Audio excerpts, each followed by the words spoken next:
Yo creo que si analizamos el comienzo de un día, lo primero que considero que es fundamental al comienzo del día es, antes de poner los pies en el suelo, cuando te has despertado, tener un gesto de gratitud. Es decir, no te levantas ya con la queja, con el miedo y la inquietud, te levantas con la gratitud. Ya te estás preparando. ¿Agradecimiento a qué? Pues mira, yo tuve un amigo que montó una fundación en Ivo. Ivo es una isla que pertenece a Madagascar. En Ivo mueren muchísimas personas por sida, por malaria, etc. Y a mi amigo le sorprendió ver la alegría con la que estas personas se levantaban cada día.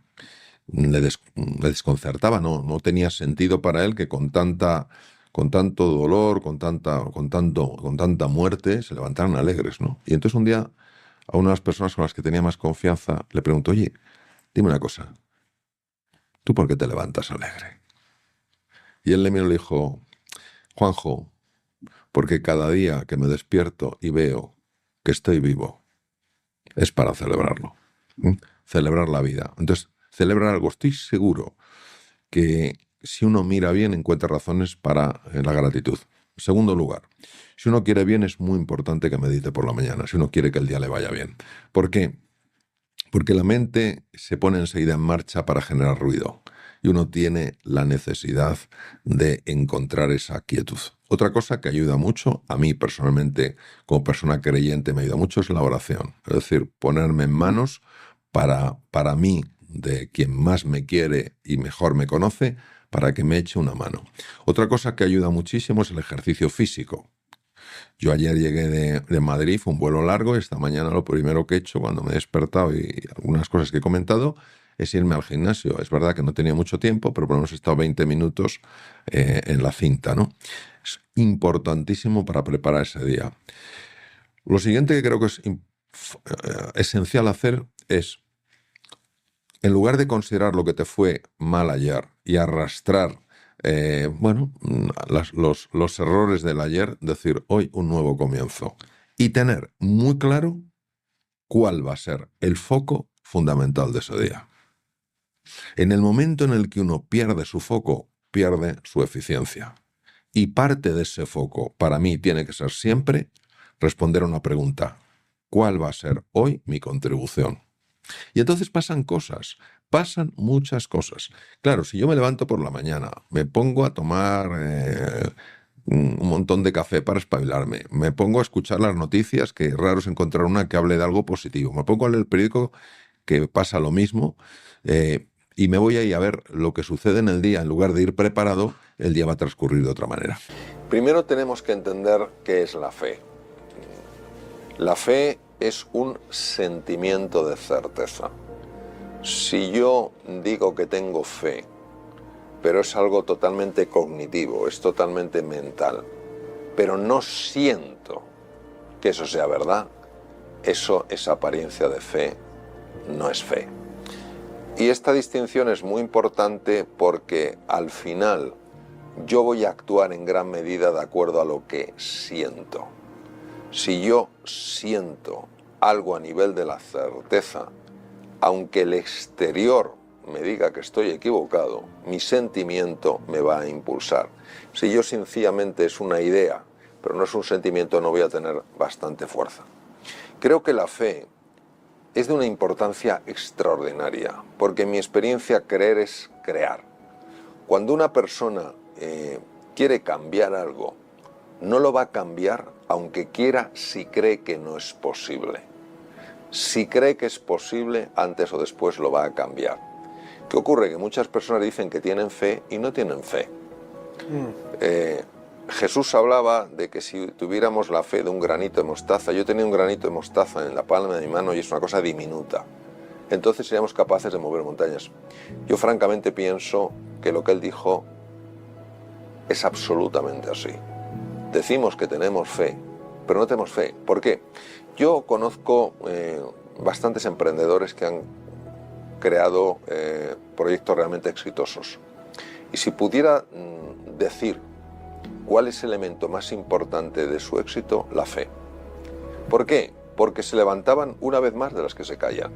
Eso es imposible hacerlo si uno no cree que es posible. Entonces, mucha gente quiere creer, son muy pocos los que creen de verdad. Entonces, eso es lo que diría respecto a la fe, es un sentimiento de certeza. Claro, si yo tengo ese sentimiento de certeza y digo, no, pero todavía no está sucediendo, quiere decir que no tengo ese sentimiento de certeza. El sentimiento de certeza es que antes o después sé que va a suceder.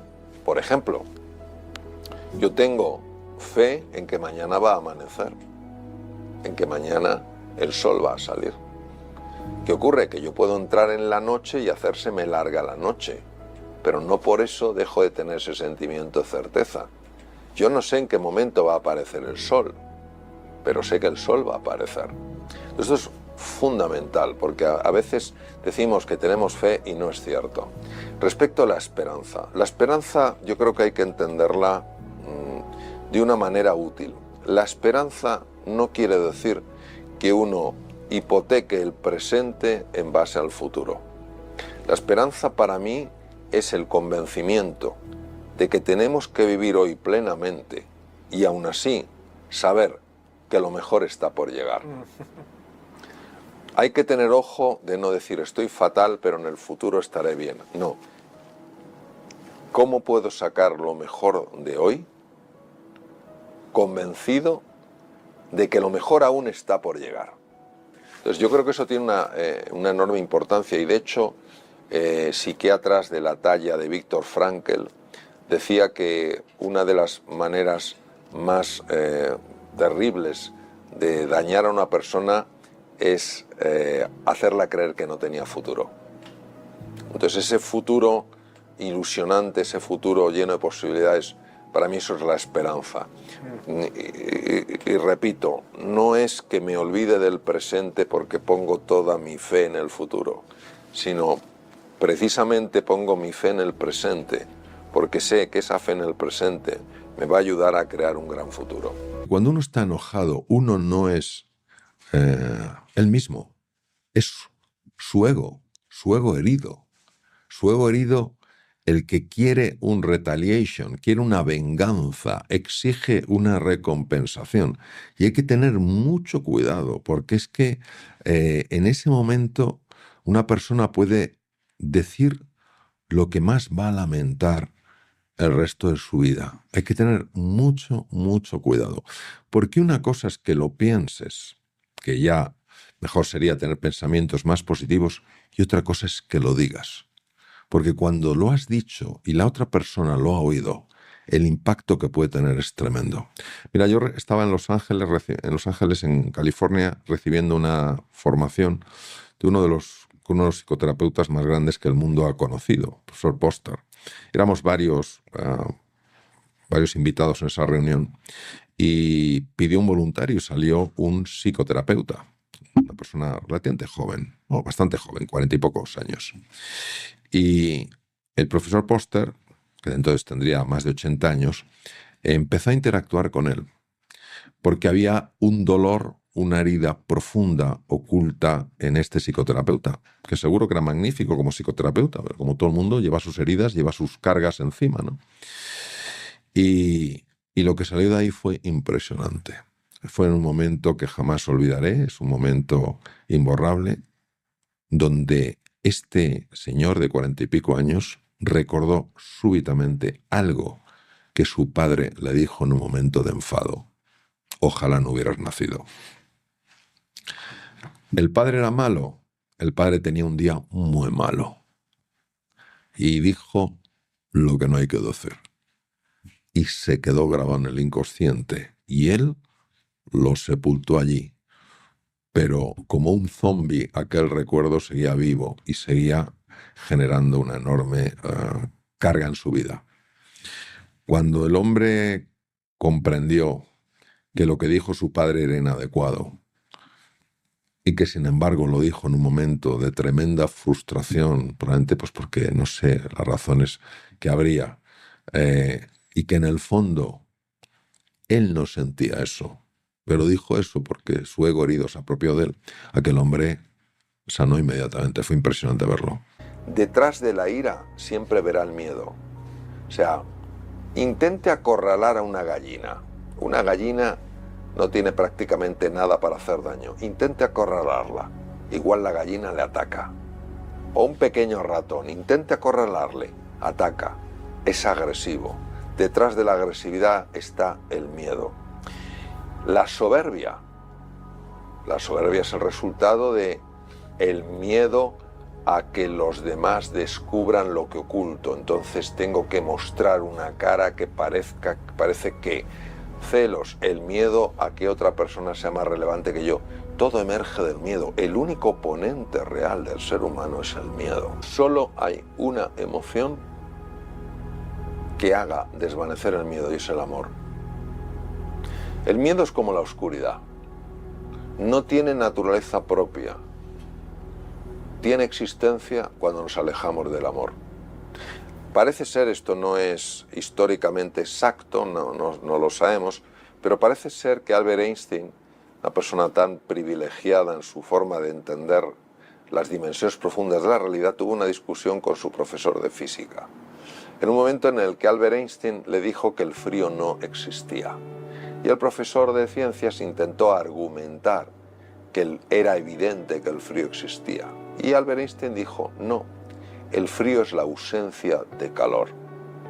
Lo mismo, la oscuridad es la ausencia de luz. El miedo es la ausencia de amor. Si nosotros nos amáramos, aquí vamos a tener miedo. O sea, yo creo que la gran revolución del amor es una apuesta personal, comprometida, de explorar qué sucede cuando tú das sin esperar. ¿Qué sucede cuando tú, de una forma natural, buscas dar en lugar de obtener? Y solo las evidencias nos convencerán de la realidad de esto. ¿Y cómo lo vamos a hacer? Es demasiado grande el salto, nos da vértigo, pero pasito a pasito. Como decía el gran Lao Tzu, un viaje de 1000 leguas empieza por un paso, pasito a pasito. ¿Qué puedo hacer yo hoy para aliviar la carga de alguien? ¿Qué puedo hacer yo para facilitar que alguien vea el día con un poquito más de alegría? ¿Qué puedo hacer yo para ayudar a alguien a recuperar la esperanza? ¿Qué puedo hacer yo para que otra persona se sienta menos sola? Son pequeños gestos, pero que en cuanto empiece a ver dos cosas, el impacto que tiene en la otra persona y el impacto que tiene en uno mismo, poco a poco irá cayendo en la cuenta de que ese es el camino. Durante mucho tiempo se pensó que a partir de cierta edad no se formaban nuevas neuronas, no se formaban nuevas conexiones. Solo se perdían conexiones, es decir, el proceso de deterioro a lo largo de los años era absolutamente innegociable, imparable. Hasta que se descubrió la neuroplasticidad, es decir, la formación de nuevas neuronas a partir de células madre, la formación de nuevos circuitos. Si realmente nuestra biología estuviera hecha para tirar la toalla a partir de cierta edad, se habría demostrado que la neuroplasticidad deja de producirse a partir de cierta edad. Se han hecho estudios hasta en personas de 90 años de edad y se ha visto que sigue existiendo la neuroplasticidad. ¿Qué quiere decir? Que si nuestro cerebro es plástico, nadie tiene por qué tirar la toalla, tenga la edad que tenga.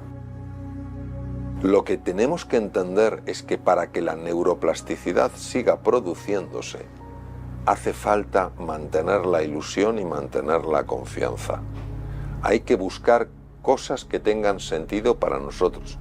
Con una edad tendrán sentido unas cosas, con otra edad tendrán sentido otras cosas. Y esto es de enorme importancia, porque cuando una persona cree que ya es demasiado mayor, esta creencia tiene un impacto a nivel biológico. Y eso es lo que uno no se puede permitir. Bueno, cuando uno se siente acompañado, cuando uno se siente querido, valorado, cuando siente que se cree en él o se cree en ella, su organismo libera oxitocina. Voy a hablar a nivel primero muy médico, ¿no? Y la oxitocina corta radicalmente el eje del estrés crónico, que es el que nos deteriora. Lo cual quiere decir que biológicamente nuestro cuerpo necesita de la presencia de personas cercanas. Por otro lado, cuando nosotros nos sentimos queridos, está especialmente activo lo que se llama el sistema nervioso parasimpático, que es un gran regulador del sistema inmune, que es el que nos protege frente a las enfermedades. Se sabe, por ejemplo, que personas que han tenido infartos cerebrales y que están rodeadas de personas que les quieren, tienen muchas menos infecciones en ese infarto, en ese tejido muerto, que si no tuvieran personas cercanas. Entonces, la amistad es un valor fundamental porque reduce nuestro miedo. La amistad es un factor fundamental porque reduce nuestra soledad. La amistad es un factor fundamental porque nos hace sentirnos acompañados ante los desafíos. La amistad es un factor fundamental porque somos seres de encuentro, porque nos necesitamos enormemente unos a otros. Entonces, la amistad, como suele decirse, es un tesoro. Quien tiene un verdadero amigo tiene un tesoro. Lo que pasa es que, claro, la amistad de la que estamos hablando es una amistad generosa. No es una amistad te doy si tú me das. Es una amistad desprendida. Te doy sencillamente porque tú me importas. Ojalá me devuelvas, pero si no me devuelves, no por eso voy a dejar de darte. Y esa amistad tiene una importancia extraordinaria. Una cosa es tener un amigo, una persona cercana o un familiar. Y otra cosa es sentir que no hay nada ni nadie que se interese por ti. Imagínate que yo no tengo amigos fuera, pero sí estoy a gusto en mi piel, sí me quiero, sí me intereso por mí. Entonces, yo puedo tener una experiencia de serenidad, de paz, de alegría. O imagínate una persona que se siente conectada con Dios, con el universo, como le quieras llamar. Ya no está sola. La soledad radical, es decir, cuando una persona siente que no le interesa a nada ni a nadie, está demostrado que genera un daño tremendo a nivel físico y mental. Puedes tener una mascota. Nosotros tenemos un Golden Retriever, que es un perro maravilloso, Sí. y eso ya es un amigo. Es decir, me cuesta creer que si buscas un poco no tengas ningún amigo. Y me cuesta creer que si una persona está a gusto en su piel o se siente conectada con un universo, Dios, como cada uno quiera llamarlo, no atraiga a su entorno otras personas porque está irradiando algo bonito. ¿Qué es una decisión inteligente? Una decisión inteligente es aquella cuyo resultado no solo es beneficioso para mí, sino es beneficioso también para otras personas. Por ejemplo, en un proceso de negociación, si a mí lo único que me interesa es sacarle a la otra persona todo lo que le pueda sacar, yo diré, ¿qué éxito he tenido? Sí, pero esa persona no querrá volver a negociar nunca más conmigo. Yo tengo que pensar en un win-win. Yo voy a ganar y voy a ayudar a que esa persona gane. Eso es tener una mentalidad de abundancia. Entonces, para mí, las decisiones inteligentes son, primero, las decisiones que consideran también el bien de las otras personas. En segundo lugar, aquellas decisiones que piensan que vivimos en un universo abundante, que la escasez la genera nuestra propia mente. Y entonces, en este sentido, lo más importante es saber gestionar lo que piensas. ¿Por qué lo que piensas? Porque lo que piensas se convierte en lo que sientes. Lo que sientes se convierte en lo que empieza a suceder en tu cuerpo e incluso en tu cerebro y afecta directamente a tu percepción de una realidad.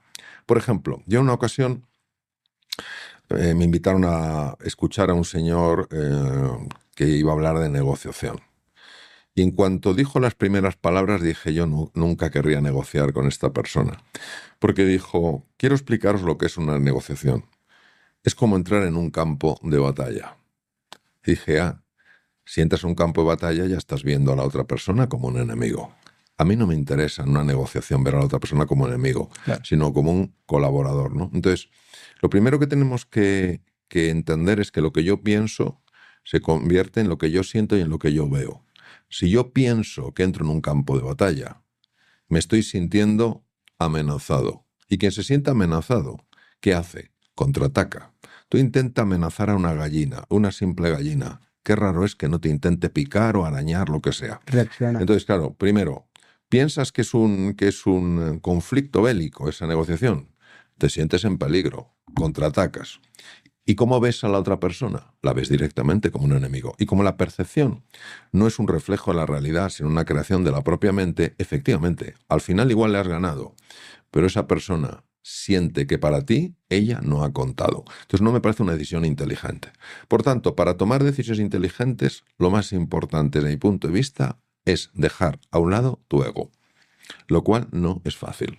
Pensar en abundancia, pensar en que realmente la otra persona tiene intereses legítimos y si tú eres capaz de escucharla, podéis llegar a una especie de consenso y encontrar un bien común para ambos. Entonces, al final, para mí, tomar una decisión inteligente es el resultado de tener una mirada profunda, de ver más allá de lo que aparece en la superficie. Y esto es muy interesante porque, fíjate, yo hablo mucho del cerebro, llevo hablando del cerebro de hace 30 años, de otras cosas porque pasé 2 años en un instituto de neurociencias y hoy en día trabajo en investigación en neurociencias, publicamos temas. Es muy interesante porque nosotros, esa amígdala de la que hablaba antes, que reacciona al miedo, tiene una conexión muy, muy importante con la región anterior del cerebro, que se llama el cerebro ejecutivo. La corteza del cerebro, si nosotros la abriéramos, tendría el tamaño de una servilleta grande. La mayor parte de esa servilleta, metafóricamente hablando, son áreas de asociación. Es decir, recogen un montón de información, lo combinan con experiencia previa, recuerdos, emociones, etc. Y con eso, ¡pum!, construyen la realidad. ¿Qué ocurre? Que el cerebro límbico, el cerebro emocional del cual la amígdala es una parte esencial, tiene un gran control sobre el cerebro ejecutivo. Entonces, si yo me siento en peligro porque creo que estoy en un conflicto. Percibo eso. Exacto. Entonces, en ese momento empieza a haber un cambio, pero automáticamente, un cambio en el riego sanguíneo del cerebro y empiezo a dejar de ver oportunidades que se están abriendo. ¿Por qué? Porque solo me estoy enfocando en ataque, contraataque, defensa. Mientras que si yo voy mucho más tranquilo, convencido, nadie puede ir seguro prácticamente a ningún sitio, convencido de que podemos encontrar entre los dos una solución favorable para ambos, la amígdala se relaja, la región anterior del cerebro empieza a captar información y nos volvemos más creativos, más emprendedores, personas capaces de escuchar mejor y de entender más. Con lo que no comulgo es con toda acción que busque sacar provecho del enfrentamiento. Por ejemplo, que a usted le encanta. Vamos a suponer que yo llego a un sitio y una persona saca un beneficio haciéndome creer que las personas con las que voy a estar o que voy a encontrarme son personas indeseables, para que yo ya las juzgue. Y se distancia. Y me distancie. Entonces, no comulgo con todas aquellas acciones que aparentemente dicen que van en favor de las personas, pero que en el fondo van solo a favor de uno mismo. ¿Qué puedo sacar? No es que esto va a generar un enfrentamiento. Sí, pero si saco rédito de eso, eso es con lo que no comulgo. Porque no están buscando beneficiar, están buscando beneficiarse independientemente del coste que tenga para otras personas. Eso no me gusta. No me gusta. Tampoco comulgo con el creerse que uno es más que los demás. No comulgo con tratar a las personas mejor o peor dependiendo del cargo que tengan o de la fortuna de la que puedan disponer. No comulgo con ver al ser humano como intrínsecamente malvado, como intrínsecamente defectuoso. No comulgo con una visión negativa de la vida. No comulgo con con pensar que el pesimismo es la mejor de las opciones porque es la más realista. No comulgo con pensar que el futuro es algo que nos encontramos en lugar de algo que entre todos creamos. No comulgo con aquellas ideas que, lejos de sacar lo mejor del ser humano, sacan lo peor. Bueno, la atención es una de las capacidades más importantes y que se están perdiendo más deprisa hoy en día. La inteligencia necesita la atención, la creatividad necesita la atención, el espíritu emprendedor necesita la atención. Entonces, lo más importante es que para ti sea importante lo que de verdad es importante, no lo que es simplemente urgente. Hay muchas cosas que son urgentes y no son importantes. Entonces, es enfocarte en lo que de verdad es importante. Hay una metáfora muy sencilla, pero muy útil. Yo la aprendí de una persona de Estados Unidos, que es, te dan como un gran recipiente de cristal, ¿no? Como un gran bote de cristal, ¿no?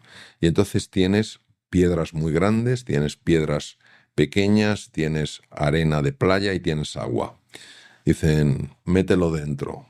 El grandísimo error que cometen muchas personas, lógicamente, porque no caes en la cuenta, es, bueno, pues lo más fácil de meter es la arena, nada, y luego el agua, y cuando quieren meter las piedras gordas, no cabe ninguna. Les das otro jarro, lo mismo, dices, ahora empieza por las piedras grandes, mete las piedras grandes, ahora las más pequeñas, ahora la arena, y ahora el agua, y cabe todo. Dice, pero ¿cómo antes me cabía? Antes no me cabía y ahora sí. Bueno, es así. Entonces, ¿qué ocurre? Que tú no te puedes, si el día es la jarra de cristal o el tarro de cristal, lo que no puedes es llenarlo de cosas que no tienen importancia, como la arena y el agua en esta metáfora, y que aquello que realmente es importante, que son las piedras, al final no las puedas meter porque el día da lo que da. Si no estableces prioridades, al final, curiosamente, y esto lo hemos visto en muchas situaciones, se te va a colar aquello que es urgente y que no es importante. ¿Qué es la ansiedad? La ansiedad es una situación de la mente, es un estado de la mente que por supuesto se refleja en el cuerpo. Es imposible que un estado de la mente no se refleje en el cuerpo. Lo mismo que los procesos corporales afectan a la mente. ¿Y en qué consiste este estado de la mente? Consiste en una proyección. Es decir, proyecto algo. ¿Dónde lo proyecto? En una pantalla. ¿Qué pantalla? La pantalla del futuro. ¿Y qué es lo que proyecto? Lo que proyecto es un problema. Pero es que además proyecto algo más. Mi incapacidad para resolverlo. Entonces, en esa pantalla del futuro he proyectado un problema y además una incapacidad para superarlo. Es verdad que no ha llegado ese futuro, pero también es verdad que ya está proyectado en la pantalla. Y yo lo estoy viendo. Con lo cual empiezo a sufrir ya. ¿Qué ocurre? Que ese sufrimiento produce una reducción del riego de la región anterior del cerebro, con lo cual cada vez me siento más limitado para resolverlo. Es decir, es un círculo vicioso que cada vez me atrapa más. Hasta que llega un momento en el que pasa el tiempo y ese problema no ha sucedido. O si ha sucedido, lo he podido resolver de una manera que no me imaginaba que hubiera podido superarlo. Y entonces me pregunto por qué sufrí todos estos años. Bien, entonces la ansiedad es la consecuencia, por tanto, de un error de la mente que proyecta lo que no tendría que proyectar, que es ese problema y simultáneamente la incapacidad para resolverlo. ¿Qué es la depresión? Freud yo creo que lo describió de una manera extraordinaria. La depresión es la agresión vuelta contra uno mismo. Es decir, ¿cómo es posible que una persona que puede comer, tiene seres queridos a su alrededor, tiene un techo en el que cubrirse, tiene un trabajo, vive en un sitio pacífico, hace buena temperatura, hay un sol radiante? ¿Cómo es posible que esa persona esté en una depresión? Obviamente nada de lo exterior lo puede justificar, pero sí todo lo del interior. ¿Qué se está diciendo esa persona a sí misma para generar ese estado de la mente que tiñe de oscuro hasta el cielo más brillante? Es la forma en la que se habla, la forma en la que se mira, la forma en la que se ve y que se expresa en un cambio en la postura, el cuerpo se va encorvando, en un empeoramiento del funcionamiento del sistema inmune, la depresión reduce de una manera muy significativa el funcionamiento del sistema inmune e incluso puede producir que el sistema inmune ataque a órganos que no tendría que atacar. Por tanto, ¿qué es lo que tiene que hacer esa persona? Esa persona puede hacer varias cosas para salir de la depresión. Lo primero es observar lo que está pensando y lo que está diciendo.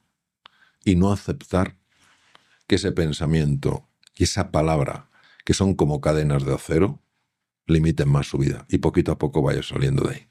Número 2. Tiene que hacer ejercicio físico sí o sí. Se sabe que el ejercicio físico es una de las mejores alternativas a la hora de superar una depresión. En tercer lugar, tiene que cambiar radicalmente lo que come. La comida tiene la capacidad de inflamar el cerebro cuando no es la comida adecuada. El azúcar en exceso inflama el cerebro asociado a procesos de ansiedad y procesos de depresión. En cuarto lugar, tiene que encontrar a alguien con quien compartir no su queja, sino su sentir. En quinto lugar, tiene que cuidar mucho su descanso. Sé que no es fácil en estos momentos, pero tiene que buscar el efecto reparador del sueño, porque el sueño tiene dos fases. Tiene la fase de ondas lentas y la fase de ondas rápidas. La fase de ondas rápidas también se llama ondas sueño REM, Rapid Eye Movement. Son ondas de tipo beta, mientras que las otras son alfa, teta y delta, las ondas lentas. En el sueño de ondas lentas, el cuerpo repara su desgaste y sus lesiones. En el sueño de ondas rápidas se produce una auténtica psicoterapia emocional. Cuando esa persona se reduce ese periodo de sueño, no existe esa psicoterapia emocional. Y luego para las personas que creen que somos algo más que un conjunto de moléculas o una materia destinada a desaparecer y que se apague la luz, aquellas personas que tengan un sentido de la trascendencia, yo realmente les invitaría a que cerraran los ojos y en la forma en la que se sientan estas personas cómodas, pidan ayuda a quien todo lo puede. Yo hice muchos años artes marciales y me insistían mucho en la postura. Desde que era muy jovencito practiqué artes marciales. Luego empecé a leer a científicos que empezaban a valorar la postura. Empecé a tener mis propias experiencias de cómo un cambio en la postura afectaba al mundo afectivo. Y luego empezó a salir resultados, a aparecer publicaciones científicas que mostraban que la postura tenía un impacto en la bioquímica del cuerpo. Que cuando una persona deja caer los hombros, la mirada apagada, el tono, pues un tono como sin ilusión, los pies como sin estabilidad, el cerebro está interpretando eso y está generando hormonas que van absolutamente en consonancia con esa postura física. Yo empecé a publicar temas del cortisol hace ya muchos años, ¿no? En una época en la que pues, prácticamente nadie hablaba del cortisol. El cortisol es una hormona que la liberan las glándulas suprarrenales encima de los riñones. Y el cortisol es tremendamente sensible a la postura corporal. De tal manera que cuando la postura corporal es una postura desplomada, caída, una serie de estructuras en el cerebro, por unos caminos muy específicos, favorecen que un órgano que tiene el tamaño de un guisante y que existía ya en los tiburones primitivos hace 350 millones de años, libere un factor, un neurotransmisor que se llama CRF. El CRF llega por un sistema venoso muy curioso a la hipófisis. La hipófisis parece un garbanzo y está en la base del cerebro y es la glándula más importante de secreción interna, es decir, es la que manda fundamentalmente en lo que a hormonas se refiere. La hipófisis libera una sustancia llamada ACTH, hormona adenocorticotropa, que a velocidad supersónica viaja por la sangre y llega a las glándulas suprarrenales y las ordena que libere cortisol. El cortisol es la hormona del miedo. la gran diferencia entre el estrés agudo y el estrés crónico es que el estrés agudo tiene fundamentalmente mayores niveles de adrenalina. El estrés crónico, fundamentalmente de cortisol. Entonces, cuando una persona cambia su postura, mirada al frente, cuello estirado, pies bien asentados, hombros arriba, atrás y abajo, y como me gusta decir, pecho de palomo, cuando hace eso, el cortisol empieza a desplomarse y empiezan a elevarse otras hormonas que le dan sensación de calma, serenidad, claridad mental y confianza. Esto tiene tanta importancia que se ha observado que cuando una persona con una depresión clínica empiezas a cambiarle a esta postura, empieza a sentirse mejor, solo con el cambio de postura. Pero ¿qué ocurre? Que cuando una persona se ha acostumbrado a estar deprimida, el momento en el que se siente mejor, le extraña eso y tiene una tendencia a volver a la posición anterior. El poder de la sonrisa y el poder del cuerpo radican en el sentido del que tú hablas, en el hecho de que está siendo la expresión facial y la postura corporal está siendo leídas por mapas en el cerebro. Y esos mapas, cuando leen esa sonrisa, todo está bien, ese cuerpo, un cuerpo abierto, un cuerpo entusiasta, etcétera, lo que generan es un estado emocional, un estado anímico que corresponde con eso. Yo tuve una paciente que se ha hecho muy conocida por las veces que la he citado, se llamaba Margarita, que tenía un problema de un dolor de estómago tremendo, 3 años, con medicación no se le quitaba, y se le quitó en 10 días sonriendo. ¿Por qué? Porque claro, tú al sonreír estás mandando ese mensaje al cerebro, todo está bien, con lo cual el cerebro se puede de alguna manera relajar, puede apagar esos núcleos amigdalinos que mantienen la respuesta de defensa. Y entonces el cuerpo empieza a funcionar mucho, mucho mejor. Es importantísimo. Una persona es especialmente productiva cuando, primero, tiene energía, tiene vitalidad. Es difícil ser productivo si uno no tiene energía, vitalidad. En segundo lugar, es productiva cuando se está centrando en lo que realmente importa. Yo, si me muevo durante todo el día haciendo un montón de cosas y ninguna es importante, es verdad que me he movido mucho, pero he avanzado muy poco. Entonces, en primer lugar, tiene que conseguir tener un buen nivel de energía. Tiene que conseguirlo. En segundo lugar, tiene que enfocarse en lo que realmente es importante, en esas piedras grandes, y no dejarse distraer por la arena y por el agua. Si tengo tiempo, ya colocaré la arena en el agua, pero mi día es este jarro de cristal, no puedo extender el día, entonces tengo que meter en el día lo que es más importante. Y en tercer lugar, yo diría que si tú cuidas tu nivel de energía y cuidas tu foco, el tercer factor fundamental para ser productivo es que disfrutes haciendo lo que haces. Porque no es tanto lo que haces y cómo lo haces, sino por qué lo haces. Si tú encuentras un verdadero sentido, un propósito en ese por qué lo hago, estarás disfrutando de una manera muy superior a si simplemente estás haciendo algo de una forma determinada. Es ese por qué lo que va a afectar a la energía que tú pones en lo que haces y cómo lo haces. Nuestro problema cuando hablamos de tecnologías no es tener la tecnología, es vivir adictos a la tecnología. Hay un haz de fibras nerviosas que se llama el haz mesolímbico, que nace de una estructura en el tronco del encéfalo que se llama el mesencéfalo y que termina en un núcleo que se llama núcleo accumbens, que está en la parte anterior e inferior del cerebro y que libera la hormona más adictiva que existe, un neurotransmisor, que es la dopamina. Entonces, ¿qué ocurre? Que una serie de sustancias, la cocaína, el azúcar, favorecen ese haz mesolímbico y esa descarga de dopamina en el núcleo acuminado, el núcleo accumbens. Ocurre igual con las tecnologías. Entonces, hay que ser muy, muy cauto con eso. Hay que ser muy cauto con eso. Y ejercer una gran disciplina, porque si no, al final, lo repito, no es un problema de las tecnologías, es un problema de una adicción a la tecnología. O sea, hay personas pues que les interesa su trabajo.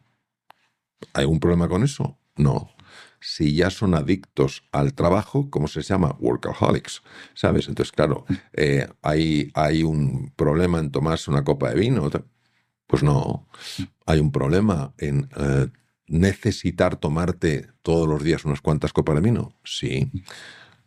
Entonces, es el tema de la adicción. Y ante la adicción, lo que hay que hacer es fundamentalmente la disciplina y ser muy radical con esto, muy radical, porque cada vez son tecnologías más atractivas, más seductoras. Y sobre todo, si una persona no disfruta mucho con su vida, llega un momento en el que se quiere evadir con otra. Hay una película muy interesante donde la mayor parte de las personas viven en un mundo virtual. Están incluso colgadas de cables para darles más la sensación de que pueden flotar en el aire. Claro, es quien quiere vivir en el mundo real cuando te puedes escapar, ¿no? Y eso es lo que hay que tener mucho ojo. Y no conozco más o mejor alternativa, primero que la disciplina y luego una corresponsabilidad. Tú no puedes, de alguna manera, decir, no, que los niños lo regulen, que sus padres lo regulen. ¡Hala! Solos ante el peligro, cuando todo el entorno lo favorece. A nivel social tenemos que hacer algo para poner al ser humano por encima de la tecnología. Hace muchos años me invitaron a un programa de televisión, se llamaba La Nube, el programa, el estreno, y y había algunos creadores de tecnología, los habían inventado ellos, estaban allí. Entonces me preguntaron qué pensaba de las tecnologías. Y yo dije, pues lo que he dicho ahora, y dije que lo que me parecía es que la tecnología siempre tiene que estar al servicio de la persona y no la persona al servicio de la tecnología. Pues resulta que diciendo solo eso ofendí a uno de ellos. Ofendí a uno de ellos que dijo que cómo se notaba que yo estaba enfrentado a la tecnología. Solo dije eso, que la tecnología tenía que estar al servicio de las personas, no al revés. Y le dije, ¿cómo un cirujano que tiene que manejar un montón de tecnología va a estar enfrentado a la tecnología? Pero al final, lo importante no será ya tanto el bisturí como la mano que maneja el bisturí. Yo lo que procuro es mantener los hábitos que he desarrollado desde hace tiempo. Eso es lo que procuro. Entonces, a lo largo de los años he buscado generar unos hábitos que me ayuden, ¿no? Y lo que busco es reforzar esos hábitos, porque una cosa es tener un hábito y otra cosa es haber desarrollado ese hábito hasta su máxima expresión.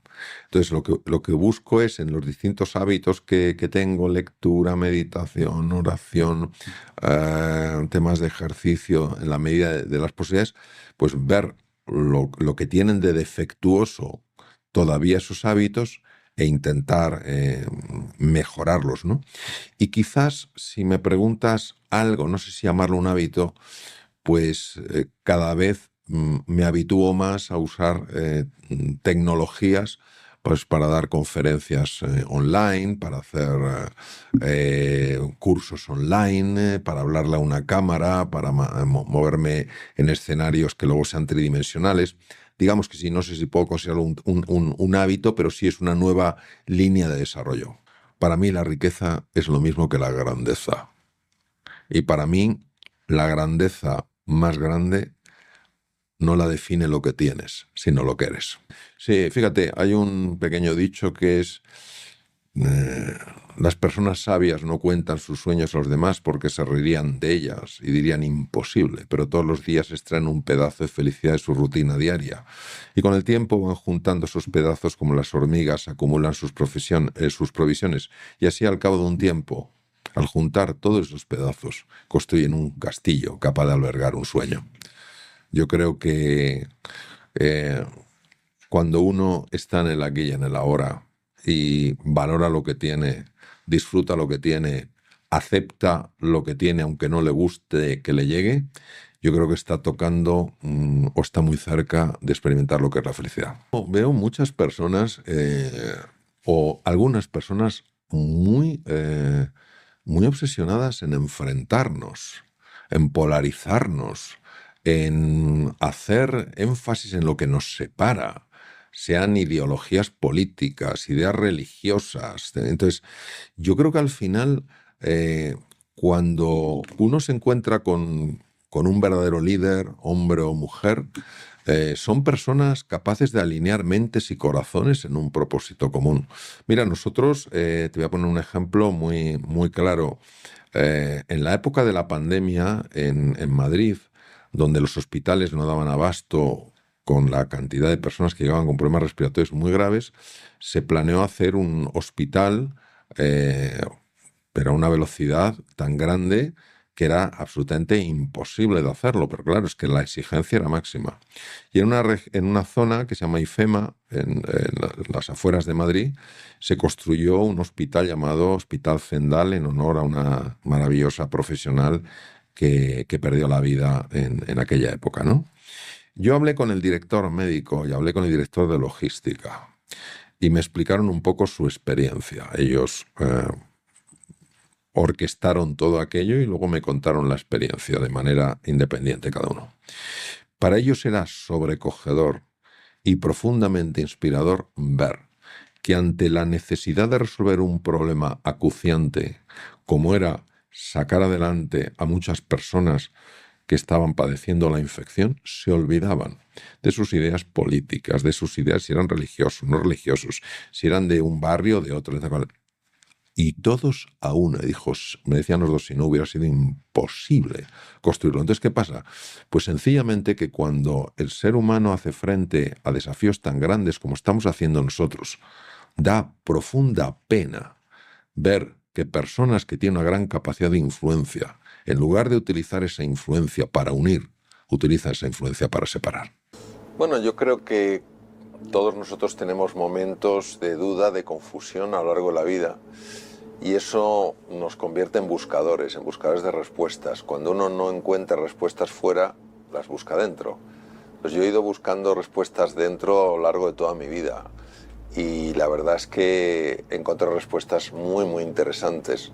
No es que haya sido algo que haya generado un gran detonante, ¿no? Han sido pequeños detonantes que de alguna manera me han ayudado a buscar, a explorar. Yo tengo una mentalidad muy científica en el sentido de que me gusta la investigación. Y la investigación tiene distintas dimensiones. Y una es la investigación interior, es decir, es el conocerse mejor, el comprenderse más para poder superarse, ¿no?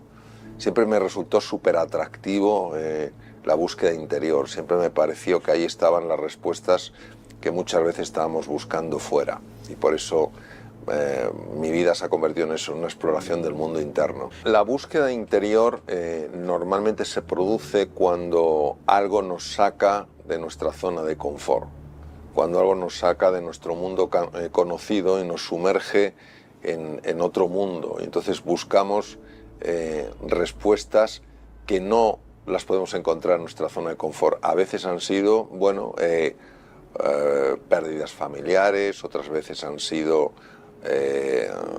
sencillamente el desconcierto ante situaciones que no tenían sentido, intentar comprender en mayor profundidad algo que para mí era muy relevante, como puede ser la quietud mental, porque la quietud mental es tan necesaria en el ser humano, entender la raíz de los conflictos, por qué con tanta frecuencia nos enfrentamos, por qué a veces vivimos mucho más fijándonos en lo que no tenemos que en lo que tenemos. Entonces, esa búsqueda constante de respuestas a preguntas que me hacía, de alguna manera me ha ido llevando a reflexionar en todo lo que tiene que ver con el funcionamiento de la mente, con la manera en la que percibimos la realidad, nuestros procesos de razonamiento, la manera en la que utilizamos el lenguaje, de qué manera bloqueamos o afloramos los talentos.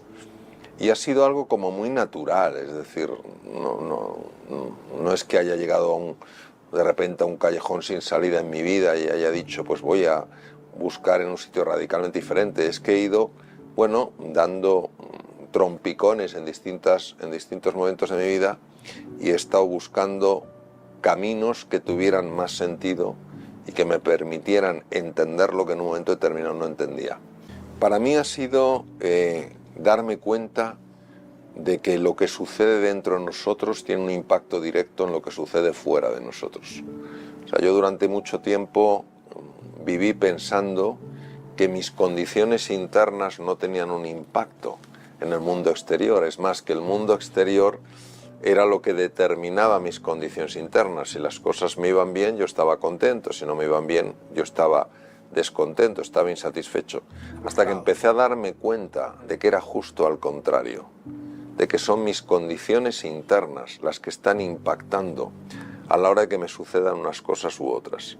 Esto tuvo un enorme impacto cuando empecé a caer en la cuenta de ello. Tuvo un enorme impacto en mí porque me ayudó a darme cuenta de lo poderosos que somos los seres humanos. Entonces, muchas veces nos vemos como efecto de las cosas que nos suceden, pero no nos vemos como causa, porque sucede a nivel inconsciente. Entonces, cuando uno dice ¿de qué quiero ser yo causa?, pues entonces empiezan a cambiarte los efectos y empiezas a tomar una responsabilidad sobre tu vida que no la tomas si simplemente crees que todo depende de lo que pase fuera, con lo cual no tienes apenas control sobre ello. Cuando te das cuenta, como decía tan magníficamente Albert Einstein, que la separación que vemos entre el mundo interior y el mundo exterior es una pura alucinación de la mente, en ese momento es un motivo de gran ilusión y de gran esperanza. Yo creo que el mayor éxito es ser feliz. Y ser feliz no necesariamente implica lo que el mundo considera que es tener éxito. Hay personas que de cara al mundo tienen un enorme éxito porque han alcanzado gran poder, fama y fortuna, y por dentro se sienten vacíos. Y hay personas que ante el mundo pasan desapercibidos y que son un ejemplo de felicidad, es un ejemplo de lo que es estar a gusto en la propia piel y estar a gusto con la vida, ¿no? Entonces yo creo que el gran éxito es ser feliz. Y el ser feliz no implica el tener muchas cosas, sino el saber reconocer la cantidad de cosas que hay por las que vale la pena vivir, ¿no? Y por eso suelo decir que el éxito muchas veces tiene que ver con el tener, con el goce de los sentidos, como lo percibe el mundo. La felicidad tiene que ver con el ser, con el gozo del corazón, ¿no? Y para mí la felicidad está totalmente alineada con la capacidad que tiene una persona de amarse a sí misma, de amar a los demás, de amar la vida. Y la infelicidad tiene que ver en gran medida con el nivel de miedo que una persona experimenta en su vida. Yo creo que estamos en un punto de inflexión, es decir, si uno mira hacia algunos lugares ve una enorme oscuridad, ve conflictos bélicos, ve sufrimiento, pero si mira en otra dirección ve una profunda necesidad de despertar. Pues yo creo que estamos ante una situación de despertar de la conciencia. A veces, para que empiece a amanecer, hay que entrar con mucha profundidad en la oscuridad de la noche, ¿no? Decía el gran poeta libanés Khalil Gibran, en todo invierno que soporta el corazón hay una primavera a punto de despertar y detrás de la noche más oscura está la promesa de un precioso amanecer, ¿no? Entonces yo creo que estamos ante la posibilidad de un nuevo amanecer. Lo que pasa es que todavía en gran medida estamos padeciendo la oscuridad de la noche. Es muy difícil separar de forma precisa lo que es puramente físico de lo que es puramente mental, porque son dos realidades que no se pueden separar, se pueden distinguir. Todo lo físico tiene una dimensión mental y todo lo mental tiene una dimensión física. Es decir, cuando una persona cuida lo que come, hace ejercicio físico, descansa de una forma adecuada, está mucho más equilibrada que si es sedentaria, que si come comida basura o si no duerme las horas suficientes. Cuando una persona tiene pensamientos positivos, cuando se enfoca en las cosas buenas de la vida, cuando utiliza un lenguaje constructivo en lugar de destructivo, es una persona que físicamente está mejor. Cuando una persona tiene un propósito en la vida, normalmente tiene un mejor estado de ánimo y su cuerpo reacciona mejor. Entonces, yo no creo que es lo uno o lo otro, es lo uno y lo otro. Hay que cuidar la dimensión física, la dimensión mental y la dimensión anímica o espiritual de una persona. Aunque sea de una forma sencilla, pequeños cambios en cualquiera de las tres dimensiones tienen un gran impacto en la forma de vivir de una persona. Pues obviamente lo único que hay que hacer es mirar y ver. Y no cabe duda que como sociedad hemos avanzado mucho tecnológicamente y científicamente. No da la sensación de que haya personas más felices. De hecho, se han hecho estudios en la Universidad de Pensilvania por el profesor Martin Seligman, que fue presidente de la Sociedad Norteamericana de Psicología, donde tampoco se ve que haya incrementos marcados significativos de la felicidad. No, yo creo que nuestra sociedad tiene cosas muy buenas y hay otras cosas en las que está profundamente equivocada. ¿Cómo cuáles? En pensar que cuanto más tengas, más feliz vas a ser, en valorar a la persona por lo que tiene y no por lo que es. Porque si nosotros valoráramos a la persona por lo que es y no por lo que tiene, trataríamos a todo el mundo bien. Trataríamos al presidente de una empresa con amabilidad, con cercanía, y también a la persona que está barriendo a las calles. La trataríamos con el mismo respeto, con la misma cercanía. ¿Por qué? Porque no nos importaría el cargo que tiene, sino la persona que es. Y por eso, al final, perdemos esa conexión preciosa, esa conexión tan absolutamente transformadora que es conectar a nivel del ser. Porque en el tener, todos tenemos cosas diferentes. Tú tienes más juventud que yo tengo más edad que tú, pero a nivel del ser, no hay alguien que sea más o menos que yo, más o menos que tú. Y eso es lo que nos une, eso es lo que nos hermana a nivel del ser. ¿Qué ocurre? Que cuanto más se separe una sociedad del ser y más se apegue al tener, más conflictos va a haber, más problemas va a haber, más vamos a tener y menos vamos a ser. Y claro, seguiremos buscando la felicidad donde no está. Entonces, tendremos hoy un coche mejor, creeremos que somos felices y a los 2 meses ya estaremos aburridos de ese coche, con lo cual habrá que comprarse un coche todavía mejor y será constantemente una búsqueda de estimulación para intentar olvidarnos de que no somos felices. Yo creo que la juventud hoy en día no solamente está desorientada, sino que está desanimada. Necesitan encontrar esos valores que verdaderamente guíen su camino. Necesitan creer que aunque sean jóvenes, tienen la capacidad de tomar las riendas de su futuro. Necesitan recuperar el ánimo. Yo cuando oigo comentarios negativos hacia los jóvenes, francamente me molesta bastante. Yo creo que la juventud es extraordinaria. Yo recuerdo durante la pandemia en España, durante el lockdown, el confinamiento, siempre sacaban de vez en cuando la fiesta que hacían 300 jóvenes saltándose el lockdown, saltándose el confinamiento y bebiendo ahí. Y no hablaban de los miles y miles de jóvenes que se quedaban encerrados en sus casas para no contagiar a sus abuelos, para no contagiar... No, siempre eran... Los jóvenes montan una fiesta. Algunos habrán montado una fiesta. La mayor parte de ellos han dado un ejemplo de solidaridad, un ejemplo de grandeza. Entonces, yo creo que tenemos que ser conscientes de la gran responsabilidad que tenemos hacia las personas jóvenes y cuando les señalamos con el dedo, preguntarnos qué tipo de ejemplo le estamos dando.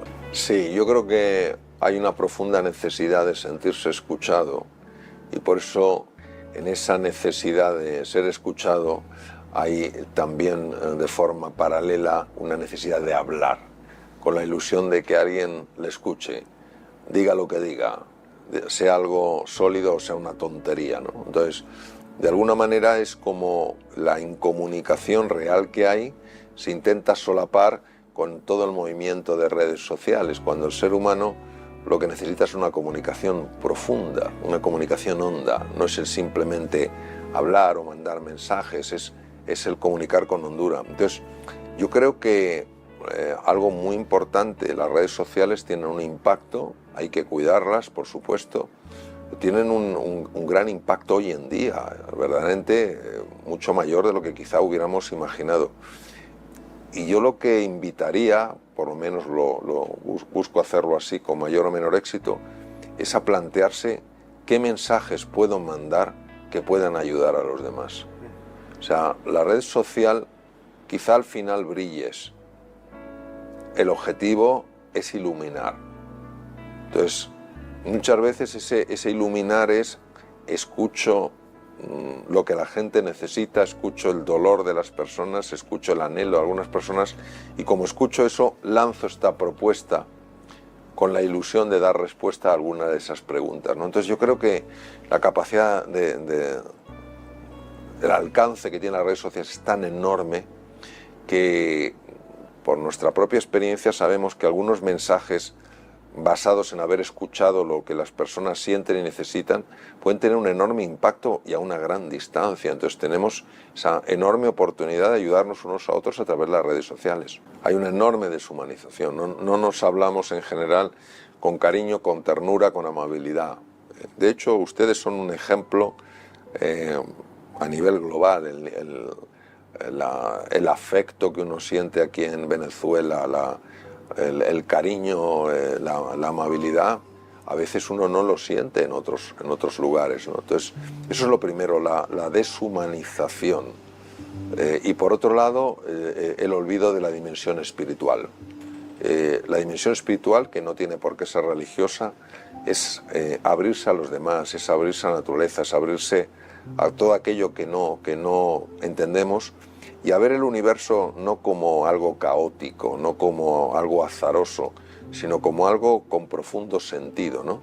Yo creo que en cuanto recuperemos un poco el sentido humanista de la vida, nos ocupemos un poco más de reducir la carga que llevan otros sobre sus hombros y tengamos una visión un poco más espiritual, es decir, menos aferrados al tener y un poquito más abiertos al ser, montones de problemas desaparecerían, absolutamente. O sea, sería algo extraordinario. Por ejemplo, imaginemos una empresa que está haciendo frente a un problema y nadie sabe cómo resolverlo. Y llega alguien que empieza a ejercer el papel de líder y consigue que esas personas de la empresa que antes no tenían una buena relación empiecen a conectarse, empiecen a tratarse con más afecto, empiecen a ayudarse. Verá cómo resuelven el problema. O imaginemos una empresa donde las personas trabajan porque hay que trabajar y bueno, van cada día, hacen las cosas, no van mal, y un buen día llega alguien y les dice: lo que nosotros hacemos en esta empresa ayuda a muchas otras personas. Nunca lo olvidéis. Y en ese momento acaba de generar un sentido de propósito. ¿Acaso pensamos que las personas que trabajan en esa empresa no serían más creativas, no serían más entusiastas y no serían más generosas? Por supuesto que sí. Entonces, eso es lo que pasa, que en cuanto quitamos esos dos ingredientes, que es el propósito y el componente humanista, entonces no sale lo mejor del ser humano. Yo algunas de las experiencias más profundas y transformadoras que he tenido han sido en momentos de silencio, en momentos de quietud. La razón es la siguiente. Yo suelo usar mucho metáforas. Es decir, imaginemos un músico tocando con un violín Stradivarius. Los violines, los instrumentos de cuerda fabricados por Stradivarius en Italia, si se compraran, pues podrían costar 3, 4, 5 millones de dólares. Imaginemos lo que significa un instrumento de esos. Yo he tenido la ocasión de escucharlos en algunos conciertos especiales, y es algo como muy mágico. Entonces imaginemos un músico tocando un violín Stradivarius en medio de una orquesta de tambores y de platillos. Es imposible oír esa música, es imposible. Entonces la quietud lo que hace es silenciar esos tambores y esos platillos. Y entonces uno escucha el Stradivarius y se enamora de ello. Ese es el susurro. Todos nosotros tenemos, a mí me gusta llamarlo el maestro interior. Es una sabiduría innata que sabe lo que necesitamos, que conoce el camino. Pero ese es Stradivarius, no hay manera de oírlo. ¿Por qué? Porque tenemos un ruido mental enorme. Yo me he encontrado frente a diagnósticos médicos sumamente complejos, que racionalmente no podía saber lo que era. Y le daba vueltas y vueltas y vueltas. Y he entrado en una quietud profunda, en un silencio absoluto, Y me ha venido, pero vamos, con una claridad absoluta lo que le sucedía al enfermo. Y no ha habido ningún error. Asertividad. Pero absoluto, de repente lo ves. O yo me encontré en momentos de tremenda duda porque tenía que dar un cambio profesional muy importante, tenía miedo, sentía ansiedad, tenía desconfianza, he entrado en una quietud profunda y se me ha ido toda la ansiedad, se me ha ido toda la duda, me ha venido una claridad mental abrumadora, me ha una extrema confianza y he podido dar un salto como aquellos que saben que pueden darlo. Y han empezado a pasar cosas maravillosas. Entonces, esas experiencias, cuando uno las vive, son innegables. Entonces, ¿qué quiere decir? Que nos hemos acostumbrado al ruido mental, cuando el ruido mental no es lo natural, es lo artificial. Es como si, bueno, yo recuerdo, poniendo otro ejemplo, mi madre fue desarrollando a lo largo de los años unas cataratas. Y ella no se dio cuenta porque era progresivo. Pero llegó un momento en que realmente empezó a afectarla la visión. Entonces me dijo, hijo, tal cual. Entonces la llevo al oftalmólogo, que era un muy buen amigo mío, compañero de colegio, magnífico oftalmólogo, y dice, Mario, son unas cataratas, hay que quitarle la catarata, hay que poner una lente multifocal. Digo, va, fabuloso. Dijo, que se traiga unas gafas. Porque, claro, va a tener más luminosidad. Yo recuerdo que se trajo las gafas, salimos del hospital, porque se hizo con anestesia local, y de repente mi madre dijo, madre mía, ¿qué de colores hay? Se había acostumbrado a ver un mundo sin colores, Mundo gris. pero como era progresivo, ya no lo echaba de menos. Y cuando de repente empieza a ver colores, dice, pero qué colores tan bonitos. Eso es lo que nos pasa. Nos hemos acostumbrado a ese ruido mental, a esa catarata mental, y al final creemos que el mundo es así. Y cuando ese ruido mental lo quitamos, esa catarata la quitamos, de repente vemos un mundo mucho más atractivo, mucho más inspirador. Está demostradísimo que el amor tiene una capacidad de sanar, pero no solo de sanar a nivel de heridas emocionales, sino sanar a nivel físico. Voy a poner un ejemplo.